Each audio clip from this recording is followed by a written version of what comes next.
Foi só meia dúzia, professor. Foi só meia dúzia.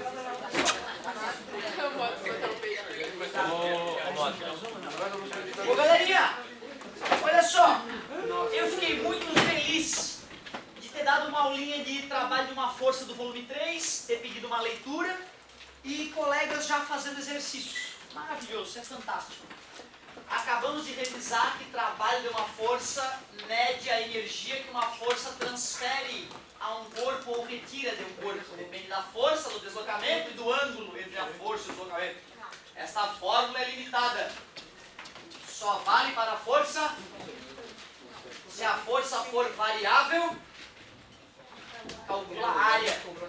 Positivo, motor, entrega energia. Negativo, resistente, retira energia, já que resiste ao movimento. E se é nulo, não entrega nem retira energia. O movimento tende a continuar do jeito que era, né? Com a mesma energia, sem ganhar ou perder energia. Aí o colega pediu, professor, lá na página 13 eu fui tentar fazer a questão 8 e tive dificuldade. E aí comecei a tentar explicar a questão para ele e me lembrei que é uma questão que veio errada já. Desde o ano passado essa questão tem um erro bem forte, bem importante. Então primeiro nós vamos resolver a fórmula fingindo que resolver a questão fingindo que a gente não está percebendo os erros. E depois nós vamos mostrar o erro absurdo da questão. Olha que legal. Um funcionário de uma transportadora, desejando colocar várias caixas na carroceria de um caminhão, desenvolveu um dispositivo que consiste numa rampa de madeira apoiada na extremidade do veículo, conforme ilustra a figura. Tu vê que gênio esse cara, né? Inventou a rampa. O cara é foda. Tu contrata o cara lá, paga $1.000 por mês pra ele, pensa que ele não vai ter grandes ideias, né? Que nada, o cara pensa, vou usar uma rampa. Isso é um gênio. Inventou a rampa depois dos egípcios. Isso é incrível. E aí aparece o sujeito ali. Tu vê que apesar do baixo salário, ele é uma pessoa feliz. Ele está empurrando a caixa. A altura da carroceria em relação ao solo é 1 metro. O cara me garante que a carroceria está a 1 metro do chão. E o funcionário aplica a cada caixa uma força constante de 60 newtons paralela à rampa. Quer dizer que se eu fosse representar a força que o cara está fazendo na caixa, eu representaria essa força assim, ó. Não é nem horizontal nem vertical, ela é inclinada, na mesma inclinação da rampa, por isso paralela à rampa. Ele me disse que essa força é 60 newtons. Eu digo, é mentira. Já vou te explicar por que é mentira. Mas vamos fingir que a gente acredita. Tá tudo bem, cara, 60 newtons. Se considerarmos que cada caixa tem a massa igual a massa da caixa é 30 kg. E que o coeficiente de atrito da caixa com a rampa vale μ. Coeficiente de atrito 0,2. Que é o mesmo que 0,20, matematicamente falando. E que a extensão da rampa é de 2 metros. Tu vê, né? Se ele me falou que aquilo ali é 1 metro e me disse que é 30 graus, eu poderia automaticamente ter calculado a hipotenusa, né? Então nós poderíamos ter percebido que o tamanho da rampa é 2 metros. Mas tudo bem, o cara é nosso amigo, ajudou. Pergunta-se, use G igual a 10 metros por segundo ao quadrado. Usa-se G igual a 10 metros por segundo ao quadrado. Qual o trabalho realizado pela força aplicada à caixa? O que nós vimos de trabalho? Trabalho é força vezes deslocamento vezes o cosseno do ângulo. Não é qualquer ângulo, tá, galera? É o ângulo entre o vetor F e o vetor D. O vetor força e o vetor deslocamento. Quanto foi a força que o indivíduo aplicou? 60 newtons. É mentira. Já vou te explicar o porquê. Mas nós vamos fingir que a gente aceitou o absurdo que é a questão. Que distância que o cara arrastou? 2 metros, o tamanho da própria rampa. E muita atenção. Qual é o ângulo entre o deslocamento e a força? 0. 0. Paralelo. Retas paralelas formam um ângulo 0. Cosseno de 0 é 1. A matemática vai te mostrar isso, se não te mostrou. 2 vezes 60, 120 Nm para puxar o saco de um grande gênio, a gente denominou essa unidade de energia de Joule. Se escreve Joule. Eu não sei a pronúncia verdadeira. Eu sempre falei Joule e as pessoas me ensinaram assim. Mas eu desconfio que não é Joule. Também não estou nem aí para a pronúncia. 120 J. Era isso que ele queria. Ele queria que nós calculássemos, letra A, o trabalho da força que o indivíduo aplicou. É mentira, já vou te explicar o porquê. Mas a questão para exercitar a matéria anterior era assim. Letra B. Quanto vale o trabalho realizado pela força de atrito? Para calcular a força de atrito, nós deveríamos fazer FAT igual a μ vezes a normal. Se bem que, deixa eu ver, ele não fala, né, como que a caixa sobe, né? Se a caixa sobe com velocidade constante, né? Ele fala que a força é constante, mas ele não falou que a velocidade é constante. Se ele me falasse que a velocidade era constante, eu diria que a força resultante é 0. Aí eu diria que o atrito também é 60, né? Certo? Errado. Mas já vou te mostrar o porquê. Como ele não falou, plano inclinado, né? Tem outra força se opondo ao movimento, né? Além do atrito. Quem é essa força aqui? É o PX, né? É o PX, parabéns. É isso que vai mostrar que a questão está toda torta, que a questão foi projetada errado. Já vou explicar por que o operário morreu. O operário morreu. Ele veio a falecer quando ele tentou fazer isso. Tá? Então, na verdade, a resposta correta é: não houve trabalho, pois o operário faleceu. Nós já vamos explicar o porquê. Como não dá para calcular a força de atrito de outra forma que não seja pela fórmula da força de atrito? Vamos lá, força de atrito. O coeficiente de atrito valia 0,2. Quando temos um objeto num plano inclinado, o segredo para matar a questão é primeiro desenhar uma pontilhada paralela e uma pontilhada perpendicular. A gente vai lá, representa o peso, que é vertical para baixo, e decompõe o peso em Px e Py. O ângulo está sempre entre P e Py. E o ângulo, no nosso caso, é 30 graus. Para que eu calcule a força normal, eu tenho que calcular o... E isso, no plano inclinado, a normal não é igual ao peso. A normal é o Py. E o Py é o P vezes cosseno. Cosseno de 30 graus. A normal seria igual. Qual é o peso, já que a massa da caixa é 30 kg? O peso é M vezes G. O peso é 30 vezes 10. O peso é 300 newtons. 300 newtons. O cosseno de 30 eu forneceria para vocês. Ou eu falaria que é 0,86, 0,87, ou eu escreveria o valor mais honesto, raiz de 3 sobre 2. 300 dividido por 2, 150 raiz de 3 newtons. Já que eu descobri a força normal, eu posso substituir, né, a força normal por 150 raiz de 3. 0,2 vezes 150 é 2 vezes 15, que é 30. 30 raiz de 3. 30 raiz de 3 é a força de atrito. Ele queria o valor da força de atrito? Não, ele queria o trabalho. Se eu quero o trabalho da força de atrito, no lugar da força, eu boto que força? Claro, se eu quero o trabalho dela, né? Então eu vou usar ela. Força de atrito. Que deslocamento a força de atrito atuou? 2 metros. E muita atenção. Qual é o ângulo entre o deslocamento e o atrito? 130 graus. Vetores, né, que apontam um para um lado e outro para o outro formam 130 graus. Cosseno de 180 graus. A matemática já te ensinou quanto é que é o cosseno de 180? Ainda não, né? Vocês vão ver futuramente que o cosseno de 180 vale menos 1. Resumindo, isso aqui vai trocar o sinal para sinal negativo. 2 vezes 30... 60, o raiz de 3 fica pendurado. 60 raiz de 3 joules. Negativo. Negativo. A parte chata disso foi ter que ter calculado o PY, né, para poder calcular a força de atrito. e ter lembrado que o ângulo é 70 graus. E quando a força se opõe ao movimento, o trabalho é negativo. Mas vamos entender por que essa questão é um grande absurdo. Pô, cara, o PX, quem é o PX? É o P vezes o seno. Como o peso deu 300 e o seno de 30 é 0,5, só pelo PX,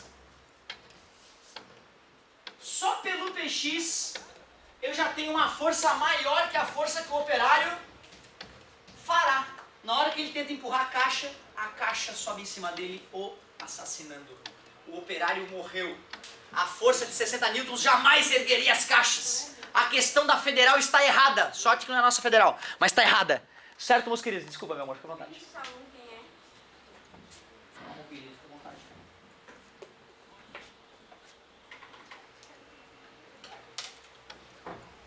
Minha geração hoje é arrasada. Então, ó, parabéns, hein, garoto. Orgulhoso, cara. Estrelinha. Ponto positivo. Certo? O cara, por conta própria, foi fazer questão. E olha que ele pegou uma questão já boa. Se nós fôssemos fechar os olhos, até daria pra fazer, né? A letra A tava facilzinha, a letra B tava chata, porque tinha que primeiro calcular a força de atrito, que é uma matéria que a gente viu há pouco tempo. Tinha que saber decompor o peso do plano inclinado e achar o PY. Então ficou chato. Tinha a raizinha ali que incomoda um pouco. O negativo, né? O ângulo. Então ficou apimentado. Mas a questão já nasceu errada, já nasceu torta. Porque o operário jamais vai conseguir erguer a caixa, já que o peso dela, contrário ao movimento, é 150 newtons. O cara só vai fazer 60 newtons. A caixa o esmaga com 90 newtons, certo? Beleza? E no caso pegou no pescoço, quebrou, morreu. Vamos lá então, meus queridos. Boa pergunta, cara. O ideal era a gente ir no Google, né, botar o enunciado dela e ver se ela foi anulada. É possível que o autor da questão, ela era discursiva, então é possível que ele tenha aceitado com uma certa pontuação a parte básica dela, né, e tenha aceitado uma explicação mais completa como a pontuação toda. Então vamos dizer, o cara deu meio ponto para quem fez o que o cara projetou erradamente na questão. Aí quando um ninja explicou, caro autor da questão, a pergunta é um absurdo, pois o operário jamais conseguirá erguer as caixas, pois o PX das caixas é 150 newtons e supera em 90 newtons a força que o operário tentou aplicar na caixa, que não subiu a rampa, certo? Logo o operário foi demitido, certo? Então esse cara que explica isso, mesmo que ele seja jocoso, o autor da questão não tem o que fazer, ele vai olhar, puta que questão de merda que eu fiz. Por que eu não coloquei 600 newtons, entendeu? Aí já ergui as caixas, sacou? Só isso. Então o cara tem que dar o braço torcer e falar, puta, esse cara tá certo. Dá ponto pro cara. Eu comentei contigo já, né? Na UFSC a volta e meia acontece. Teve uma questão discursiva 2 anos atrás, estava fazendo vestibular, e a questão estava errada.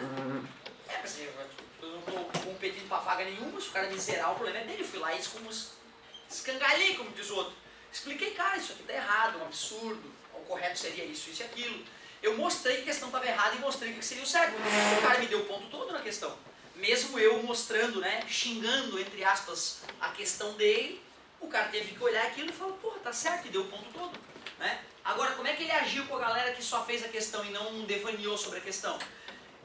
Eu não sei se ele deu o ponto todo ou se ele, né, as pessoas não perceberam esse errinho. Então o cara até fez a questão, mas não percebeu o erro. Então, eu vou dar o mesmo ponto pro cara que fez a questão e mostrou que ela estava errada, pro cara que não enxergou o erro, que fez a questão errada, talvez seja injusto, né? Então, de repente, dá um 0,9 para quem fez a questão e não demonstrou o erro, e tu dá o ponto todo para quem fez a questão e demonstrou o erro. Mesmo que tu não esperasse que a tua questão estava errada, né? O que tu não pode fazer é pensar, vou anular o vestibular, fazer de novo, porque são milhões em papel impresso e tudo mais, de gente para poder cuidar da prova e tudo mais, né?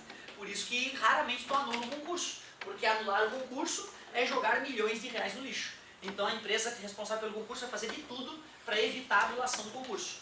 Se tu perceber um dia, que vai acontecer, tá? No meu vestibular tem a questão errada. Eu errei uma questão de física porque ela estava errada. Eu nem me dei o trabalho de entrar com recurso, porque eu passei no vestibular, gastar energia e indo atrás, entrando na justiça para ganhar um ponto a mais na prova, para dizer que eu fui melhor. Frescura, né? Eu nem fui atrás. Mas na UFSC tinha uma questão, a famosa questão do Zeppelin, que estava errada.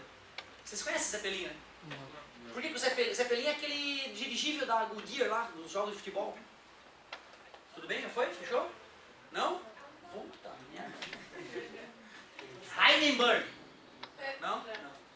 Então assim, ó, Zeppelin é aquele balão que tem aqui assim uma hélicezinha geralmente, né?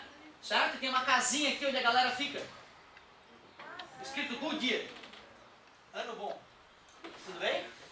Beleza? Aquela marca de pneu famosa. Certo? O que tem dentro desse dirigível? Hélio. Pode ser hélio. Hélio é melhor porque ele é um gás nobre e não reage, né? Os primeiros dirigíveis eram feitos com inflamável. Inflamável. Cara, tu não acredita como é que decola um dirigível. Tu não acredita como é que decola um dirigível. Vai um cara ali embaixo, segura com a mão o dirigível. O dirigível é aquela coisa gigantesca, tá? Vai um ser humano ali embaixo, puxa o dirigível com uma corda, faz a barriga dele bater no chão. Quando a barriga dele bate no chão, ele aponta para o céu e o piloto liga o motor e começa a empurrar ele pro alto. Não dá pra acreditar, cara. É uma coisa, sabe, parece dois manezinhos ali, vamos decolar, vai, joga o negócio no chão, ele quica no chão que nem uma bola e o cara liga o motorzinho que empurra ele pra cima. Aí, claro, né, vai ter o lemezinho ali, depois ele pode ir regulando o lemezinho, jogando o ar mais pra baixo, mais pra cima e vai lá filmar o jogo lá de cima, né? O cara que tá lá no dirigível, ele não consegue enxergar o jogo, não acredita? Ele não sabe ver, ele não consegue ver qual time é qual. Mesmo que um jogue de vermelho e o outro de azul, ele não consegue lá de longe distinguir as cores. Tristeza, né, cara? O cara tá lá na puta de uma imagem maravilhosa, vendo o jogo, a final do time dele, e ele não sabe, ele tem que decorar onde é que é o gol de um, onde é que é o gol do outro, se é o primeiro ou o segundo tempo, senão ele não consegue nem torcer. Ele até vê a coisa acontecendo, entendeu? Mas ele não consegue ver as cores. Tu vê a cor que tu enxerga também depende da distância que tu está vendo a coisa.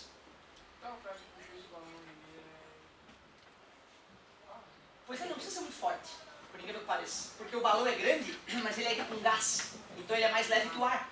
Por isso que ele flutua. Uma das questões da UFSC perguntava lá: o Zeppelin flutua devido à potência de seus motores? E aí pedia para assinalar verdadeiro ou falso. Nós sabemos que o Zeppelin flutua porque ele é recheado com gás mais leve que o ar. Tudo bem? Só que eu achei que o Zeppelin ele falava do Hindenburg, que é o Zeppelin mais famoso do mundo, né? Os Zeppelins eles estavam dominando o mundo. Todo mundo queria viajar de Zeppelin. Os Zeppelins tinham restaurantes dentro daquela casinha ali pequenininha. Embaixo tinha restaurante panorâmico. Então a galera endinheirada, em vez de viajar de avião, viajava de Zeppelin. Ia passear de Zeppelin. Aí o Hindenburg, que era um Zeppelin alemão, foi estacionar um dia, estava meio nublado, meio chuvoso.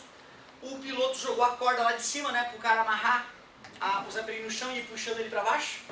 Né, que maneira bizarra de estacionar o Zeppelin, né? Tava meio úmido o ar, ele jogou a corda úmida. E vocês devem saber, né, cara, que num dia de tempestade elétrica tem uma tensão elétrica grande entre a parte alta da atmosfera e o chão, né? Por isso que às vezes tem raios. Quando a corda bateu no chão, um raio veio pela corda. E aí incendiou o Zeppelin, botou fogo no hidrogênio. Tem filmagem até hoje disso. Do Zeppelin começando a pegar fogo e caindo e as pessoas em chamas saindo de dentro do Zeppelin. Depois daquela, ninguém mais quis saber de Zeppelin. Lembra do Hindenburg? Não, Zeppelin tá fora. Aí a galera hoje, em vez de fazer com hélio que pega, e com hidrogênio que é altamente combustível, faz com gás hélio, que é um gás nobre, portanto não entra em combustão, né? Não reage. Aí não tem perigo do Zeppelin explodir com faísquinhas. Tudo bem pra vocês? Eu achei estranho que a potência dos motores do Zeppelin na prova vestibular estava muito grande. Porra, pra que tanta potência, eu pensei comigo. Que estranho. Eu acho que é uma pegadinha. Calculei o peso do Zeppelin. Calculei o empuxo que atuava no Zeppelin, que eu vou te ensinar no que vem. E percebi que o peso era maior que o empuxo. Logo o Zeppelin não flutuaria só com os gases. Sim, o Zeppelin flutua por causa dos seus motores. Outro dia a gente foi se reunir, né, pra ver como é que a gente ia indo na prova, né? E tinha uns caras que eram muito melhor que eu no terceirão. Tinha uns caras que eram melhor que eu. Fazer o quê? Né? Eu ficava puto, mas eles eram melhores. E aí cheguei lá. Sim, ó, a questão do Zeppelin. Vocês fizeram? Fizemos. Porra, acertaram aquele item que falava que o Zeppelin flutuava pelos motores? Aí eles acertamos. Pô, como é que vocês acertaram? Fizeram o cálculo tudo bonitinho? Não, estava errado aquele item. Como estava errado? Eu calculei o peso, cara, calculei o empuxo, aquele Zeppelin ia afundar. Tinha que ter motor para empurrar ele para cima. Não, o gabarito está aqui, ó. Me arrombei. Fui procurar cabelo em ovo, me arrombei. Era só lembrar que Zeppelin flutua por causa do gás. Fui fazer as contas, os caras erraram nos dados da prova e o idiota aqui se arrombou, se achando malandro ainda, se achando o rei da física. Eu achei que eu era o único no estado que ia acertar o item. Fui, eu acho que o único que errei. E tu vê, né, cara, se isso tivesse custado a minha vaga em medicina, mas é óbvio que eu ia pegar um advogado e ia entrar na justiça e ia ganhar a minha vaga. Ia fazer o gabarito da federal mudar. Ia provar matematicamente que eu estava certo e que os doutores da UFSC estavam errados. Mas não, né, meu ego não estava tão inflado a esse ponto, eu não perdi minha vaga em engenharia mecânica por isso, toquei minha vida para frente. Tu vê, até a Universidade Federal de Santa Catarina, que faz uma prova de alto nível de física, comete erros bobos. Fazer zeppelins que não flutuam. Certo? Beleza, meus queridos? Então vamos perdoar, né? Vamos perdoar o erro do colega, tranquilo. Tá, mas eu ainda não entendi o que deu. Eu errei, cara, porque a questão queria que historicamente nós soubéssemos que os zeppelins flutuam pelo gás e não pelo motor. Para garantir que não era uma pegadinha, eu calculei o peso do zeppelin, que é a força com que a Terra atrai ele, e calculei o empuxo que atuava no zeppelin. E eu percebi que o empuxo que atuava no zeppelin não dava conta do peso dele. Porque os caras colocaram dados errados na prova, mas eram dados colocados que não era para fazer conta. Era só para raciocinar. Fui raciocinar demais, achei um erro na prova que eu achei que era uma pegadinha e disse eu que os zeppelins flutuavam porque tinham motores que empurravam ele para cima, pelo menos aquele zeppelin na prova. E na verdade era errado, ele só queria que as pessoas soubessem que historicamente os zeppelins flutuam pelo gás que compõe eles e não pelos motores que empurram ele para cima. Certo? Eu fui tentar fuçar demais na questão, achei um erro na questão e me arrumei. Errei a questão, que era uma questão boba. Zeppelin é que nem balão, flutua por causa do gás. Próxima, sacou? E eu fui fazer conta, não, mas isso aqui deve ser um Zeppelin diferente, entendeu? Doença mental minha. E aí fui lá e achei um erro na prova, que não era para ter sido investigado. Ninguém era para ter feito aquela conta, era para todo mundo ter olhado, Zeppelin, que nem o Heidenberg, óbvio, é o gás. E eu fui fazer conta, porque eu achei o motor potente demais, comecei a devanear, fiz as contas, tinha erro também nos dados da questão, então né, não errei só de retardamento mental, eu errei também porque a questão estava mal projetada. Mas tu vê, né, no vestibular tem que ter jogo de cintura, tem que ser brasileiro, né, se tu for muito alemão, muito certinho, tu não faz a prova. Tu não, mas isso aqui, se o cara pensar de outro jeito, não dá pra fazer, tá entendendo? Então, isso é uma coisa que começou a me incomodar no final do terceirão. No final do terceirão eu comecei a ficar com medo, porque eu comecei a achar erro em tudo. Mas essa questão tá errada. Sabe, chato assim. Professor, essa questão aqui, o professor chegava e falava, não, vai, baixa a bola. Ele chegava a fazer assim na sala de aula, 90, vai, eu cala a boca. E eu até me magoava às vezes, né, porque eu era muito questionador. Já comentei contigo, né, cara, tu é um cara que faz muitas perguntas bonitas. Só que no terceirão o cara tem que dar uma segurada na pergunta, porque senão 90 lá, assistindo a aula, né, se tu vai parando a aula acaba não fluindo. Esse eu tomei muita porrada dos professores por causa do meu excesso de perguntas. Tu vê que loucura, né, cara? Excesso de perguntas, eu era o rei da chatice. Eu quase troquei de cursinho, cara. Uma vez que o professor, o falecido Bozó, me deu nos dedos, de um jeito tal que eu, saí e fui pra casa chorando da paulada que ele me deu. E eu fiquei anos magoado com aquilo. E depois de adulto que eu reconheci, que bom que o Bozó fez aquilo, cara. Se o Bozó não tivesse furado a minha bola, deixado eu dar uma murchadinha, eu não ia ter terminado o terceirão de tanta pergunta que eu fazia. Ô, meus queridos, me ajudem. 3 situações, ó. Uma força e o deslocamento que ela produziu em um objeto. Uma força e o deslocamento que ela produziu em um objeto. E uma força versus o deslocamento que ela produziu em um objeto. Em todos os casos, o ângulo entre a força e o deslocamento é 0. Só que nesse caso a força era constante e valia 100 newtons, que atuou por 3 metros. Num outro caso, o deslocamento produzido também foi 3 metros, só que a força foi crescendo até atingir os 100 metros, os 100 newtons, perdão. E numa última situação, eu primeiro fiz uma força de 100 newtons durante 1 metro e depois, até atingir os 3 metros, a força foi decrescendo, chegando a 0 no final do deslocamento. Eu pergunto, qual é o trabalho realizado por cada força? Primeira, trabalho é força vezes deslocamento vezes o cosseno do ângulo, né? Por que no primeiro caso eu posso usar a fórmula?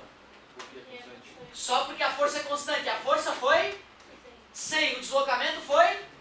E qual é o cosseno de zero? É 1, né? Não é 0. Então 3 vezes 100, 300 joules o trabalho. Calcula essa área desse retângulo. 300, né? Nós tínhamos visto, né, que a propriedade do gráfico força versus deslocamento é essa, né? Calcula a área, acha o trabalho. Beleza. Nesse caso aqui, dá para usar a fórmula? Não, porque a força é vari. Aí a gente calcula a área de que figura é essa? É base vezes altura? Trabalho igual base do triângulo. A altura, 100 dividido por 2. 300 dividido por 2. Faz sentido, né, ter dado a metade do outro. Porque esse cara não ficou o tempo inteiro empurrando com 100. Ele começou na maciota, empurrando devagarzinho e foi aumentando a força. Ou seja, ele acabou gastando a metade da energia do sujeito que já começou com a força total. E no último caso, a força começou constante, mas depois o cara cansou e começou a diminuir a força. O que eu vou fazer? Pode ser, tu poderia calcular primeiro a área do retângulo, depois a área do triângulo e somar. Ou tu poderia lembrar que isso é um trapézio, e a área do trapézio é a média das bases vezes a altura. Qual é a base maior do trapézio? A base menor. A altura do trapézio. 100 dividido para 2. 3 mais 1. 4 dividido para 2. E 2 vezes 100. Tu vê, né? Ficou intermediário, né? Tinha que ser, né? Tu aceitas que essa situação é intermediária entre essa e essa? Então tinha que ser. Se tivesse dado menos que 150 ou mais que 300, eu perceberia que eu errei. Eu poderia fazer f vezes d com esse cosseno de alfa ali, depois calcular a área só do plano. Sim, tu poderia usar para a parte constante a fórmula e depois calcular a área e somar os resultados. Funcionaria. Eu também já vi o vestibular fornecer o gráfico e no enunciado falar sabendo que o ângulo é 60 graus. Tu teria que calcular a área e depois multiplicar a área pelo cosseno de 60. Certo? Então ficaria uma situação um pouco mais delicada já. Cara, eu vou te dizer que conhecer o trabalho motor resistente nulo, saber usar a fórmula do trabalho e saber calcular a área de gráfico força versus distância é o principal dessa primeira parte da matéria. Agora nós vamos ter que passar uma tarefa, fazer exercício, corrigir, para depois, usando a fórmula do trabalho e usando uma física anterior que nós já estudamos, conseguir deduzir outras 3 fórmulas de energia. Energia cinética, a da velocidade. Energia potencial gravitacional, a da altura. E energia potencial elástica, a da mola. Certo? Lembra que a gente estudou a mola? Força igual a K vezes X. K, consistência elástica da mola, X deformação. A lei de Hooke. Nós vamos usar ela de novo já já. Fala, meu querido. Mas vamos falar de segunda forma. É W igual a Área.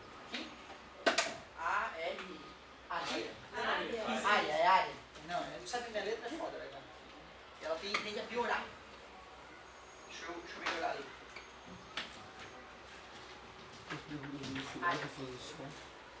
Certo? Pessoal, anota a tua tarefa. Anota a tua tarefa. Tu tem aí 5 minutinhos para fazer algumas questões. A página 13, que nós já fizemos a questão 8, é uma boa. A página 13 é uma boa. A página 12 é uma boa. Página 12 e página 13. Mas são 10 questões, cara, é muita coisa. Vamos fazer primeiro as ímpares. Aí a 8 eu já fiz, entendeu? Então páginas 12 e 13 são as questões ímpares. E aí tu pode ler a página 14 para começar a entender o que é energia cinética. Certo? Tá de bom tamanho já. Tá? E aí na semana que vem a gente corrige e avança um pouquinho na matéria. Certo? Página 12 e 13 as ímpares e ler a página 14. Ah, professor, eu não resisti e fiz uma questãozinha da página 14. Ah, eu vou ficar todo bobo, né? Aí eu vou ficar todo bobo.